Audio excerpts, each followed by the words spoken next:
Usually in the very beginning of how we go about building the game and the creatures, me and Corey and Eric and the rest of us on the combat team will sit down and we'll say, oh, you know, we need these kind of creatures, or, you know, in mythology there was this, what if we took that but kind of put a spin on it so that it behaved this way?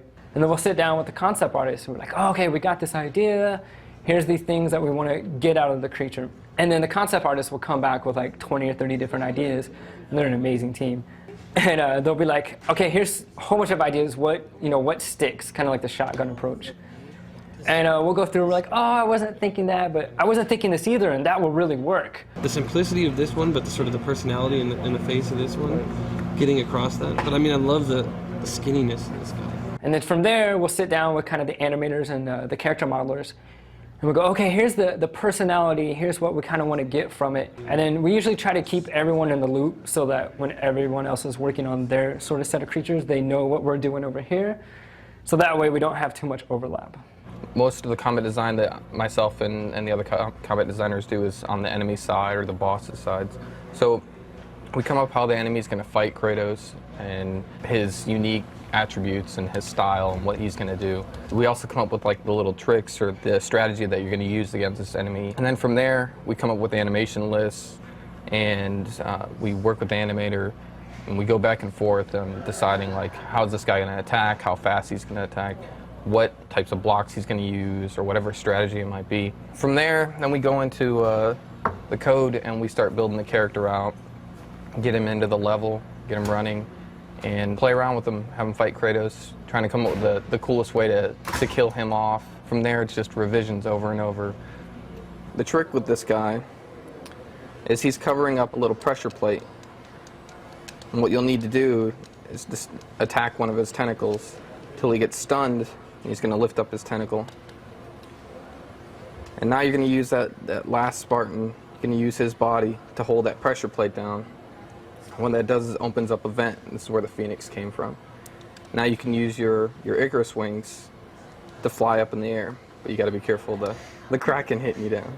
So you want to use the Icarus wings to fly up, and then you'll get high enough where you can hit the Kraken in the head, and that's where he's actually vulnerable. One of the initial goals that we wanted was to create a puzzle-like boss fight, so it's not just hacking away and beating up somebody and avoiding their attacks. It's not just simple hack and slash. Kratos is interacting with the sisters throughout the whole game. You see them as statues, you see them in little sequences. So we knew that when Kratos actually gets up to them and has to fight them, that we wanted to make it a kind of a big event. So first you'll kind of fight her on the ground. She'll kind of hang out over here and dash around and throw these little fireballs at you. From a combat point of view, this was definitely one of the most challenging parts of the game. Well, eventually she basically flies up in the air like this. So you as a player, you can't really do much from this distance. So hopefully you take note and you see these grapple points hanging around. And you can't stay on one for very long because she'll shoot you down. So what you basically got to do is you got to jump from each one to each and hit her in the middle, just like that. And eventually you'll get her to a little stunned state, whereas you can jump here and take her out. We've been working on this for a couple months now. We're starting to see how it's going to be and how fun it's going to be. And hopefully everybody else will think it's fun too.